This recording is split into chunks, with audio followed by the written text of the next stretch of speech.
If you clicked on this video, you probably are interested in how to move to France. In this video, I'm going to share with you all the steps that I took to secure a 1-year long-term stay visa in France. I'm going to walk you through the entire process and also provide some tips along the way. If you don't know me, hi, I'm Jhánneu, and I spend my time between the US and the south of France. I'm a sustainability and travel content creator, and I'm so happy to have you here today. So let's hop into the video. First and foremost, you need to have a valid passport. This passport needs to be valid 3 months after you would come back to the US from France. So my passport was going to expire next year anyway, so I just went ahead and renewed it. And I also got the extra pages. You can order extra pages in your passport with no additional charge because, you know, I've been planning to explore the world in the next 10 years, so definitely want to get a thicker passport. Also, you're going to need to make copies of your passport, and any sort of visas or stamps that are already in there, you want to make copies of that. And do note that they will keep your passport when they are processing your visa. So you do have to fill out an application form. I have the link to the website that you have to fill it out on. It's called VFS Global, and this is where you are going to get your visa. It's not at the French embassy. So they have different offices around the country. I got mine in Los Angeles. I have a full checklist that I will email to you for free if you just click on the link down below. So once you fill out the application, you're going to want to print it out. You also want to make sure you have 2 photos that you can use for your visa. When I went to just CVS and got my typical like passport photos, I thought that would be enough, but apparently those photos are too big. So they ended up just taking them there at the office, and I think it was about $12 for, I think, 4 photos, and they only take 2. And once you fill out the application form, it's going to tell you to pay the fee, which I believe is 99 euros. Then for more of the paperwork side of things, you're going to have to write a cover letter stating why you are visiting France. I don't remember what I exactly said, but I basically said that I'm coming to France because I want to learn the language, be a part of the culture, and I'll probably go between Paris and Nice and just travel around a bit. I didn't say anything about work because this is a long-term visitor visa. You are not supposed to work on this visa, so just making that very clear when you are writing your cover letter. Also have to have a letter which can be literally 2 sentences long saying that you won't take up employment in France and you won't seek employment from a French employer. On this visa, you're technically not supposed to work, and you definitely are not supposed to work for a French employer. So just keep that in mind when you're applying for this particular visa.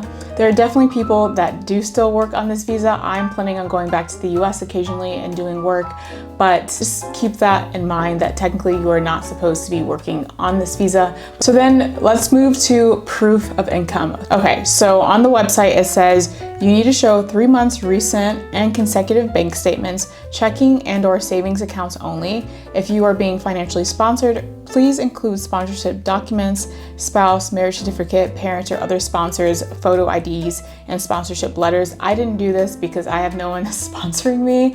What I did, because I'm self-employed, is I showed my past 3 bank statements, which were my personal bank statements, and then I also showed my business bank statements, the past 3 statements. So I pay myself about $3,000 a month, $3,500 a month from my business bank account to my personal bank account. So that alone is enough money. I'm sure even if I just would have shown that and not my business bank account, that would have been enough, because you have to make at least the minimum wage in France, which comes out to about $1,900 a month. I do think that you have a better chance of securing the visa if you're making above that. I feel like a safe amount is probably like $2,500, $3,000 is like a good amount to be making consistently for the past 3 months. It shows that you know, can support yourself well in France. I also showed savings. So the savings that I showed could cover technically the entire year of France. I'm still a bit confused as if you have to have, let's say, I guess what, 2,000 times 12, $24,000 in savings plus the 3 months of like proof of income, because I showed more than 20,000 in savings, but showed the 3,000 hitting my personal bank account consistently. So I definitely do think that this particular visa really comes down to income. I don't see there being an issue why you wouldn't get this visa if the money is there, because basically you're just here as a visitor. It's more about they want to show that you can support yourself while here. What's interesting is Like when you look at the requirements, it seems to focus more on the 3 months recent consecutive bank statements, but these can also come from like a retirement account or like a pension and things like that. Like it doesn't have to be necessarily like a typical employer as long as you're showing this consistent income. And I showed my business license, so proof that I own my business, because I don't think on my bank statements it says my name for my business. So I just needed proof of that, proof of business ownership. And so I had all those papers together and made copies. You also have to have insurance. So the health insurance I have, I'll link in the guide that I have below, the email that I'll send you. I think I paid about $500 or euros for it. And that is enough to cover the requirements for the visa.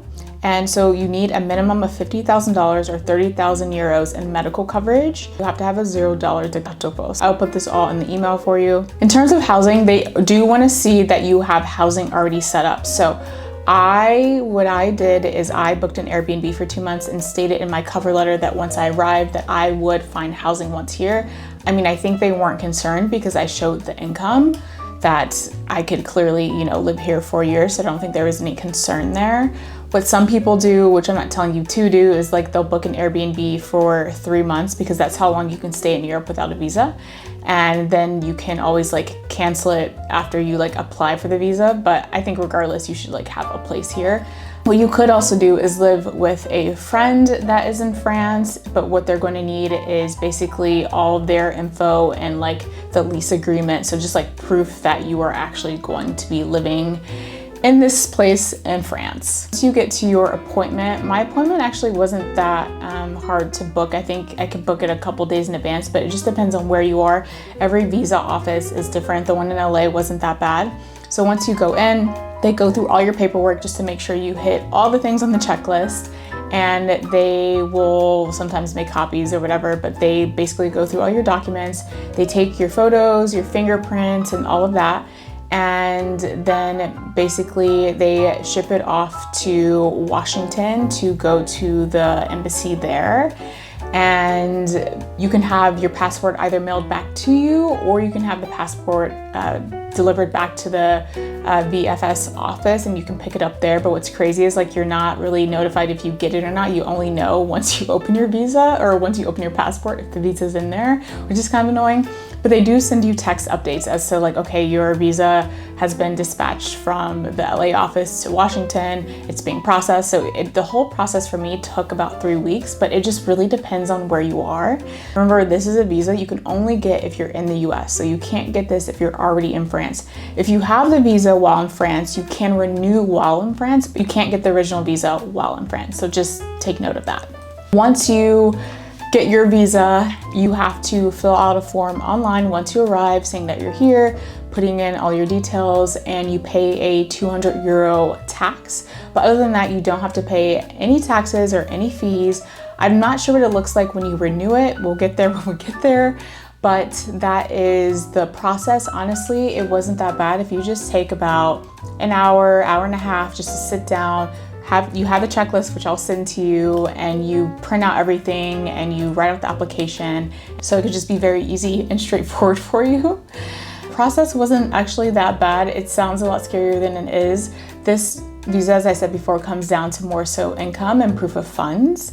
If income is a bit of an issue for you, or you want the ability to be able to work here or work at a French job, you can do a student visa. I'm not sure what the ins and outs of that are because I'm not on one, but I do believe you can work up to 20 hours a week on it. Don't quote me on it. And with that visa, you do have to be in school for a certain amount of hours. I think that's one of the reasons why I decided not to do the student visa, because I'm also not trying to be in school all day. I am taking French lessons, but it's more of like I'm trying to do it, in the mornings or twice a week. It's not something I'm trying to do every day, and because otherwise it just take up all my time. But I, again, will put all this information in the email that you can grab down below. I've been in Nice about 3 weeks so far, and honestly, everything's been going great. The sun is out. This is beautiful natural lighting. I love being in the south of France. I know most people go to Paris, but I love the weather down here, the sun, and honestly, everything's been really great. I'm in French class. My French is terrible, but we're learning. I love how I'm walking distance to so many things, and I'm definitely really embracing sort of like a slower French life. and I'm just really happy to be here. So if you're really curious about what it's like to live in France as an American, make sure you're following me on all the socials, TikTok, Instagram. I'm posting there daily about my daily life. Thank you so much for watching, and I will see you in the next video.